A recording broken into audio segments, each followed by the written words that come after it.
c'est HR, votre chroniqueur. Alors vous le savez, je suis fan du cinéma asiatique. J'aime particulièrement tout ce qui est wuxia.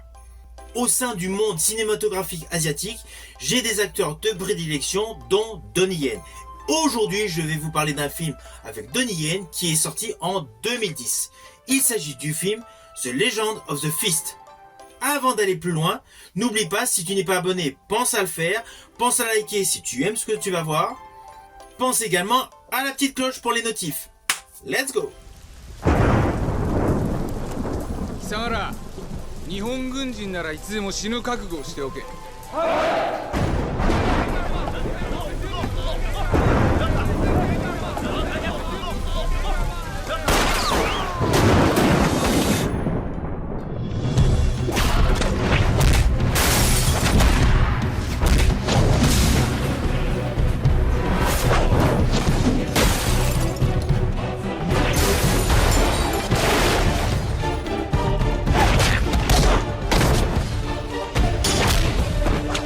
民当工作后，你在天上黑下会不会去去？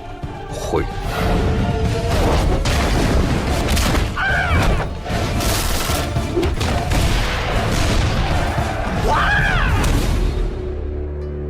Alors, Legend of the Fist, de son titre complet, Legend of the Fist, The Return of Jensen, est un film hongkongais chinois d'arts martiaux. Il est réalisé par Andrew Lau, alias Wei Kung Lau.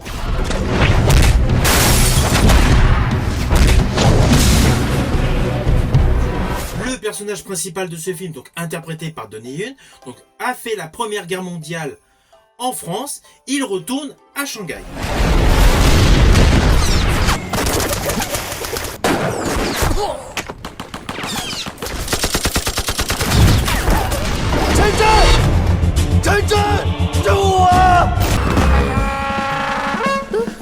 Mais en cachant sa réelle identité. En fait, c'est un usurpateur pour un moment d'une identité. Il utilise l'identité d'une personne qui est morte pendant la guerre. Il s'agit de Qi Tianyang. Désolé pour la prononciation. Là, nous découvrons qu'à Shanghai, en fait, il y a une résistance contre le grand envahisseur, donc les Japonais, qui petit à petit essaye de monopoliser tous les endroits de Shanghai. Donnie Yen, implicitement, intègre ce groupe de résistants. De fil en aiguille, il utilise un costume, devient donc un héros local. En plus, il est expert en arts martiaux. À cela s'ajoute une histoire d'amour qui va se déclencher avec une chinoise qui, au final, a peut-être un gros secret qu'elle ne veut pas dévoiler. Alors ne vous inquiétez pas, je ne vais pas aller plus loin concernant le pitch de base. Sachez tout de même que The Legend of the Fist de 2010 avec Donnie Yen est en fait une suite du film Fist of Legend sorti en 94 avec Jet Li. At a time when foreign armies ruled over China, a courageous people remained defiant and prepared to protect their way of life. When their most honored champion falls to a powerful enemy, a nation mourns. But one will rise to defend his legacy and fight to become his nation's greatest hero.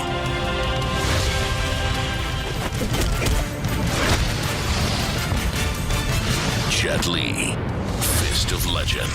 Alors dans ce film de 94 réalisé par Gordon Chan, Jet Li interprète donc Shenzhen, un expert en arts martiaux qui principalement veut venger la mort de son maître. C'est une histoire assez basique, mais c'est une histoire qui était parfaitement réalisée, parfaitement maîtrisée, avec des combats exceptionnels avec Jet Li.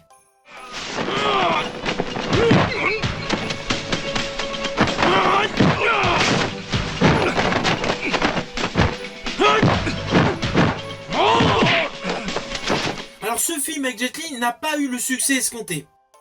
C'est indéniable.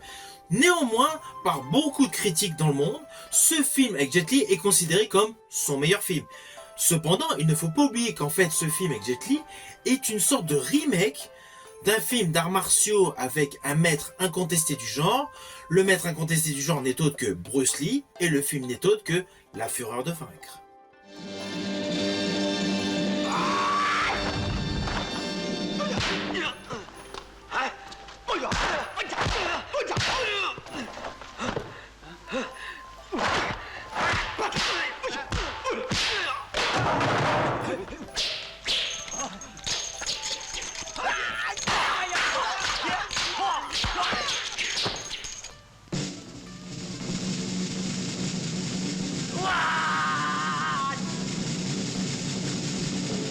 Alors dans La Fureur de vaincre, qui était produite par la Golden Harvest, une grosse boîte de production de l'époque, Bruce Lee interprète donc Shenzhen, le fameux justicier donc très fort en arts martiaux.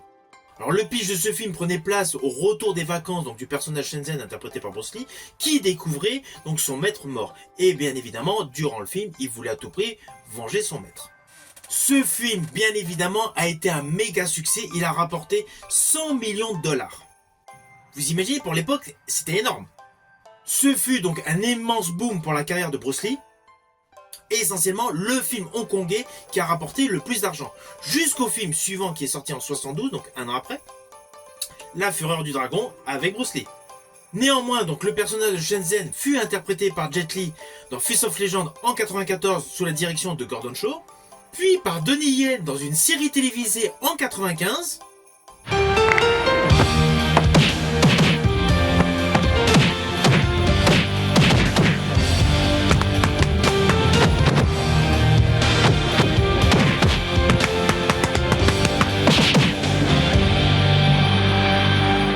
Personnage qu'il a réinterprété en format cinématographique dans le film de 2010, The Legend of the Fist. 这里越乱，我们就越能发财嘛。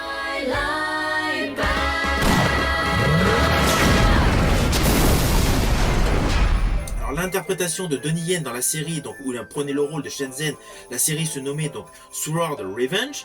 Sa composition était bonne, en plus il sortait de son succès tout auréolé Iron Monkey. Les chorégraphies, les combats étaient bons. Mais là, dans le film The Legend of the Fist, il y a davantage de fluidité. Et la réalisation est extrêmement dynamique, elle est extrêmement punchy. Et il y a parallèlement un vrai travail scénaristique pour développer les moments d'émotion. Je pense notamment au personnage féminin dont est amoureux Shenzhen. Il y a eu un vrai travail et l'actrice honnêtement qui joue le rôle le joue à perfection. Elle dégage réellement toute la profondeur de son personnage et je dirais même plus, suivant le regard qui l'usite, on a vraiment de la peine pour elle. C'est une plus-value pour le film Legend of the Fist. Et donc, Donnie Yen dans ce film, mais il est royal. Et d'ailleurs, cela commence dès la scène d'ouverture du film. La scène d'ouverture se déroule du coup en France durant la Première Guerre mondiale. Juste le plan séquence où Donnie Yen donc passe entre les tirs pour essayer de sauver ses collègues, c'est d'une rapidité, d'une nervosité, mais c'est extrêmement fluide. Vous allez voir Donnie Yen courir, sauter, plonger sous le feu ennemi, donc dans une espèce de hangar délabré. Cette scène est extrêmement fluide, elle est extrêmement belle, elle est extrêmement dynamique. Juste ce plan séquence mérite d'être vu.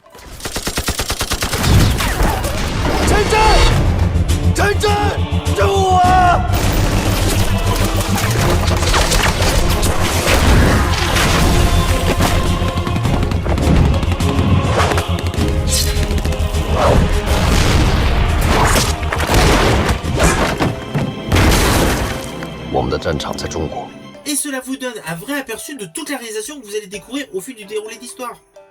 Alors oui, il ne faut pas oublier, outre le fait des très bonnes scènes d'action, il y a une véritable histoire. Les Japonais veulent s'emparer d'un casino. C'est un des arcs narratifs. À cela s'ajoute donc toute une véritable corruption tout autour de l'infiltration de l'influence japonaise à Shanghai.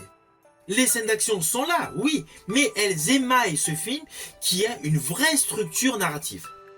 Alors concernant le personnage de Shenzhen interprété au cinéma, oui, la version de Bruce Lee dans La Fureur de vaincre était bonne. Mais au fil des années, le côté scénaristique, il est un petit peu mal vieilli. Le remake suite avec Jet Li et Fist of Legend était déjà un peu plus construit en termes de dialogue, en termes d'échange entre les différents protagonistes, avec de surcroît une nervosité de Jet Li impeccable. Mais malgré l'ensemble de tout cela, cela reste pour moi en dessous, inférieur à la prestation de Donnie Yen dans Legend of the Fist. Ce film pour moi est un ton au-dessus des deux précédents. Ça n'enlève pas le talent de Bruce Lee et de Jet Li, bien évidemment. Mais la performance de Donnie Yen est selon moi meilleure. Déjà en termes de jeu d'acteur, j'estime que Donnie Yen transmet davantage les émotions. Bruce Lee était bon, très bon en physique, tout ce qu'on veut, mais le niveau émotion par le visage, c'était assez limité. Jet Li, Très bon acteur, très bon sportif, expert en arts martiaux également. Mais pareil, le côté émotion dans le regard, c'est assez limité. Il met davantage en exergue dans son jeu quelqu'un de froid, quelqu'un de dur, quelqu'un de ténébreux, dans la majorité de ses rôles. Parce que là, Donnie Yen, comme dans d'autres films d'ailleurs, Donnie Yen passe par plusieurs étapes. Il y a le côté donc énervé, colérique, il y a le côté émotionnel, amoureux, et il y a le côté aussi nostalgie très triste de ses camarades perdus. La qualité du jeu d'acteur de Donnie Yen, associée à la modernisation des techniques de tournage et également l'avancée technologique en termes d'effets visuels, confère au film Legend of the Fist une plus-value indéniable. Pour tous ceux qui n'ont pas eu la chance de découvrir ce film Legend of the Fist avec Donnie Yen, il faut le découvrir. C'est un must du genre.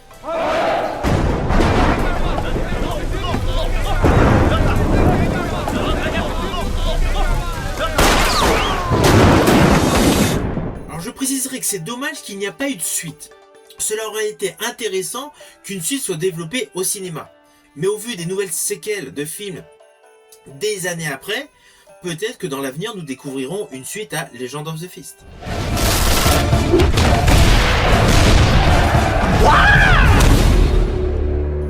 Alors pour conclure, ce film, je l'ai adoré. Il est réellement dans la tradition des films Wuxia. Je dirais même Wuxiapian, pour être plus précis. Ce film est un véritable must du genre.